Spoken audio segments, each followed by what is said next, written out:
Alex Hormozi, a man who has defied the odds and risen above the sea of fake gurus dominating YouTube. While frauds make a fortune giving advice and making content, Hormozi stands out because he doesn't profit from his content. Unlike many of the self-proclaimed experts out there, he's earned his success through hard work and dedication. In fact, he's even been dubbed the $100 million man for his impressive track record of creating incredibly profitable businesses. What's even more intriguing is that Hormozi's story is not your typical guru tale. He didn't come from a wealthy family, he didn't experience instant success, and he certainly didn't achieve his wealth at a young age. He didn't shun university and cry out that it was a scam with his first ever words. He followed the traditional path for years and had to burn bridges with his family to finally become the man he is today. What did you want to be when you grew up? Wealthy. Yeah? Yeah, that was definitely like my primary goal. So I was actually a really good student. So I don't think I have the traditional entrepreneur skill. Like school failed me. Like I couldn't focus on classes or anything like that. Like I was actually a really good student. I was vice president of the newspaper. I was editor in chief of the creative magazine. Played 3 varsity sports. Did well. Went to Vanderbilt for my undergrad.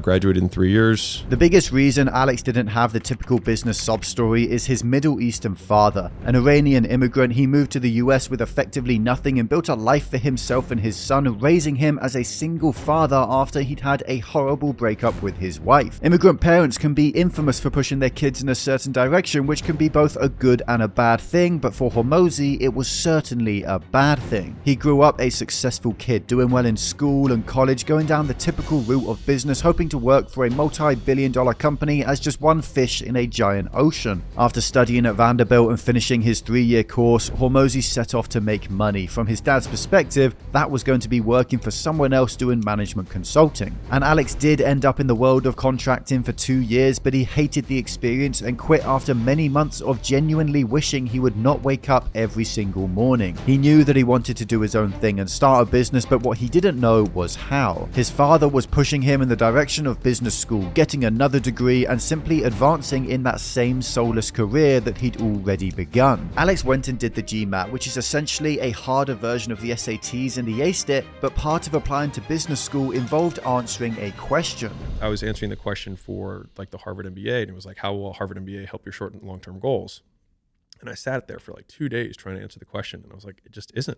I want to start a business. So this moment played a pivotal role in determining whether or not Alex was going to take on 200 grand in debt for another degree or venture out into the world of business. And in the end, he chose the latter, using $60,000 he had saved up at 23 years old to start his own business. He came up with 3 options to choose from: starting an exam preparation business, a frozen yogurt store, or to pursue something he was truly passionate about. Hormozi picked his passion, which, as many of you will know from those guns he carries around all day, is fitness. Now remember how he'd been a consultant for 2 years? Well, he actually learned something and applied that concept to his business. I knew from the consulting world that like the best way to learn is to consult with experts. Like that's how you rapidly like learn new subjects for like, I don't know anything about defense, like about satellite mixes and stuff, but like you interview 100 people who are experts in it and like you get a pretty good idea pretty fast. And so I was like, okay, I don't know anything about the gym business, so I'll just email a bunch of gym owners and see if they'll just like let me work for free. Out of 40 gyms, one of the owners got back to Alex and decided to let him work for free. So he packs his bags, sells his condo in Baltimore, and drives 40 hours to California, showing up unannounced at the gym owner's doorstep. He used this opportunity to learn from the owner Sam, working from 4 a.m. to 4 p.m. every day, and after learning all he could from his mentor, he moved to start his own gym with someone else. He and his partner planned to put $25,000 up each for the lease of the gym, yet his business partner backed out last minute, leaving Alex alone to muster up all $50K. He'd used up most of his savings and had $10,000 left, just enough for 2 monthly rent payments for the gym.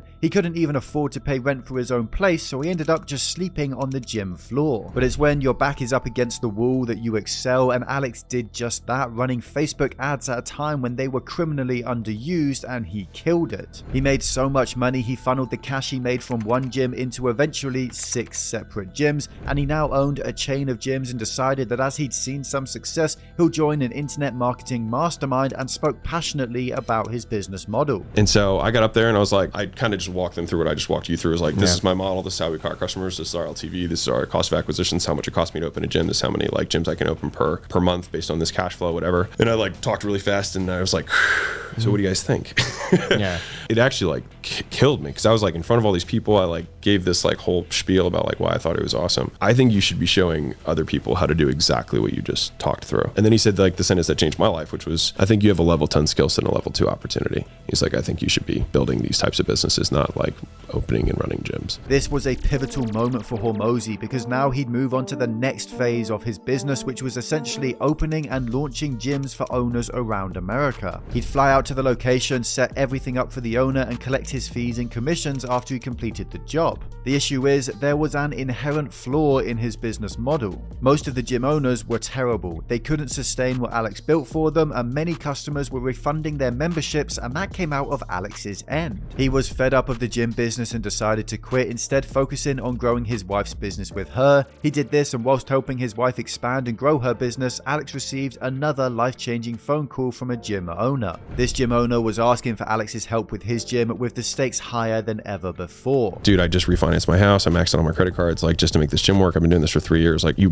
launched my buddy's gym and he's like totally pumped and his gym's packed. It's like, you have to do this. And I was like, all right, man, I'm not going to do what I did. I was like, but I can show you how to do it.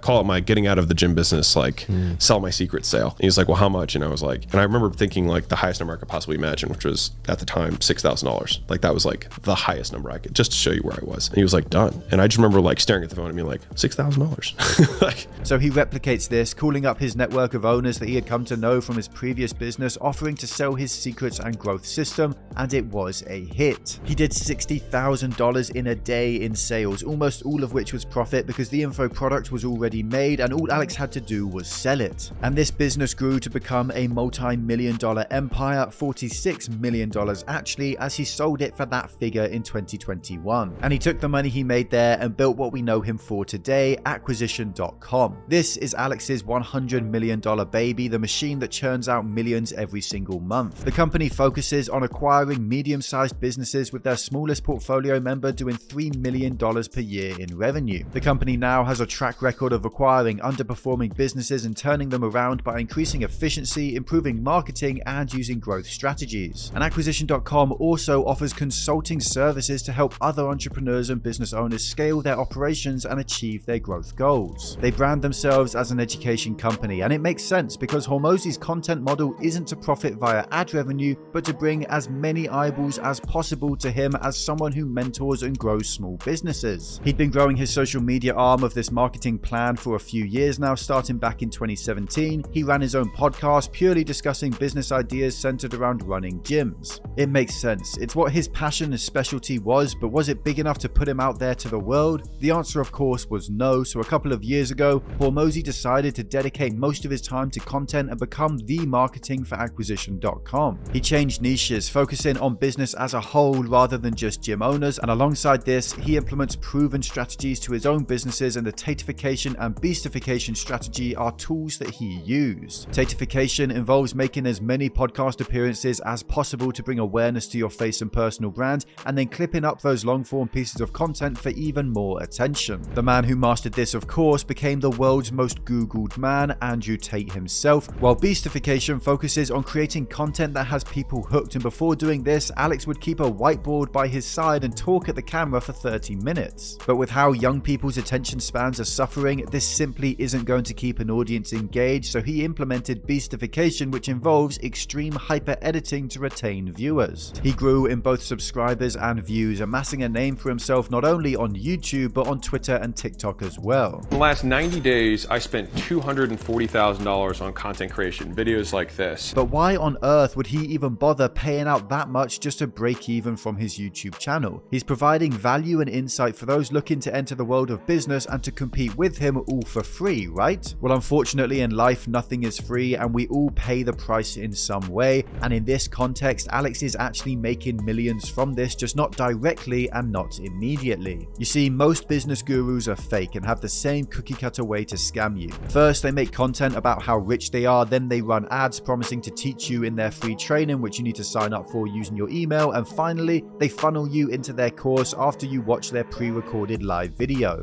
Hormozi will be waiting at the finish line, ready to invest in those businesses and take them even further. He will have already educated the entrepreneur, and since it was for free, these entrepreneurs will be more likely to trust Hormozi and go into business with him than any of his competitors. Acquisition.com have a 3-part growth strategy for the businesses that they invest in that involves slimming down the business until only its most efficient elements remain, then hiring the best talent around to accelerate growth while helping the founders strategize and find new ways to improve the efficiency of the business. It seems so simple, yet it's usually simple innovation done at low cost, which makes it rain for entrepreneurs. Embed yourself as the #1 guide to receive mentoring and investment from in business owners' minds. Educate future entrepreneurs on how they can build their own businesses so you can invest in these businesses at a later date. But arguably, the most important thing I've learned from his success story is he helps entrepreneurs become well-rounded people that enjoy and optimize every aspect of their lives. We're in a day and age where hustle culture is a huge thing and overlooks things like health, well-being, and relationships, which play a key part in how successful we are. Hormozi focuses on finding people who optimize it all as they build the best businesses. His wife Layla is a huge part of his life, both business and personal, and he takes pride in showing off their relationship as both a couple and as business partners. He looks for entrepreneurs who implement his advice, like avoiding shiny object syndrome, dropshipping one day or building an SMMA agency the next. He preaches one core idea, which is to stack as many skills as possible, and the money will come when paired with the right opportunity. Skills are the only thing that we'll always appreciate in time and work in compound in concert. Hormozi is the real deal and seems to be the opposite of the Grant Cardones, Dan Locks, and Logan Pauls of the world. But in a world full of the grifters I've just mentioned, there's a man in a $10 million studio acting as the internet detective, exposing them all. I'm talking about CoffeeZilla, and you now have 2 choices. The rise of CoffeeZilla is a story of how one man has exposed countless frauds, and the other is Logan Paul's journey as a scammer. Whichever video you choose, you won't be disappointed.